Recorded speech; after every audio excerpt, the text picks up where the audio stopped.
បងប្អូនទាំងអស់គ្នាឥឡូវខ្ញុំបានមកដល់ភ្នំប្រសិទ្ធហើយបងប្អូនទាំងអស់គ្នាមកដល់ភ្លាមគឺភ្លៀងតែម្ដងពុកម៉ែបងប្អូនទាំងអស់គ្នាហើយនេះគឺជាទីសក្ការៈបូជានៅក្នុងប្រាង្គប្រាសាទខ្មែរដែលសល់ពីចំនួនដើមពុកម៉ែបងប្អូនទាំងអស់គ្នាពេលដែលខ្ញុំមកដល់ខ្ញុំមានការអុជធូបថ្វាយអង្គមសុំសេចក្តីសុខផងដែរពុកម៉ែបងប្អូនទាំងអស់គ្នាជាទំនៀមទម្លាប់របស់ខ្មែរយើងពុកម៉ែបងប្អូនទាំងអស់គ្នាប្រាង្គប្រាសាទមួយនេះដែលត្រូវបានកសាងឡើងនៅសម័យមុនអង្គរទៀតនៅទសវត្សរ៍ទី7ឬក៏ដើមសតវត្សរ៍ទី8ហើយបានស្គាល់ថានេះគឺជាប្រាសាទ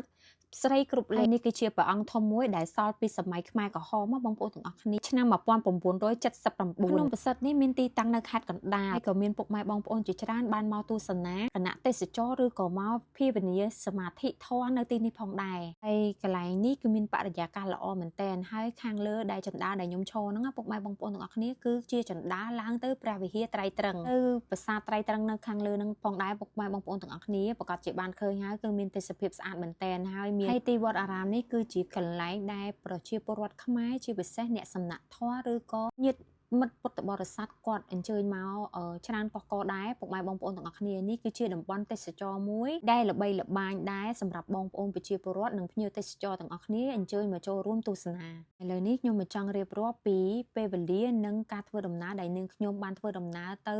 ភ្នំប្រសិទ្ធតើបានជួបឧបសគ្គអីខ្លះបងប្អូនទាំងអស់គ្នាឥឡូវនេះខ្ញុំបានមកដល់ផ្លូវឡើងភ្នំប្រសិទ្ធបងប្អូនទាំងអស់គ្នាខ្ញុំក៏បានចូលញ៉ាំបាយនៅកញ្ចុះនៅចកេះភ្នំប្រសិទ្ធនឹងនៅតំបន់ដែលខ្ញុំអង្គុយនេះគឺមានបរិយាកាសល្អមែនតើពុកម៉ែបងប្អូនបើសិនជាពុកម៉ែបងប្អូនអញ្ជើញមកអាចមកញ៉ាំអាហារនៅកន្លែងគាត់បានធូរថ្លៃហើយឆ្ងាញ់ទៀតកន្លែងគាត់ឈ្មោះចែនេះបងប្អូនឡើងពីខាងស្ដាំដៃចង្កេះភ្នំនឹងមកបងប្អូននឹងឃើញហាងគាត់ហើយពេលដែលខ្ញុំញ៉ាំបាយញ៉ាំអីហើយខ្ញុំក៏ចុះទៅដើម្បីឡើងទៅភ្នំប៉ុន្តែគ្រូសាខ្ញុំគាត់ប្រព្រោះខ្ញុំជិះផ្លូវព្រៃបងប្អូន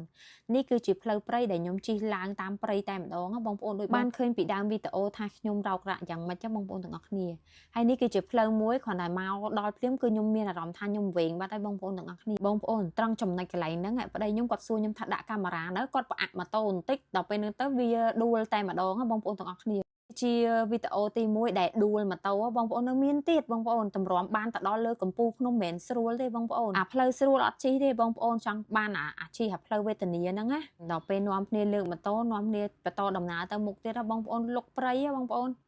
លុកព្រៃមកដល់កន្លែងនេះដួលមួយសាទៀតបងប្អូនគឺមិនមែនដួលទេលមៀលថយក្រោយតែម្ដងហើយខ្ញុំអត់មានដឹងថាម៉ូតូគាត់មានអាចុចទៅដើម្បីឲ្យវាស្គប់ម៉ូតូហ្នឹងកុំឲ្យលមៀលថយក្រោយខ្ញុំអត់ដឹងទេខ្ញុំភ័យខ្ញុំហក់ចុះទៅលើម៉ូតូអូនហើយ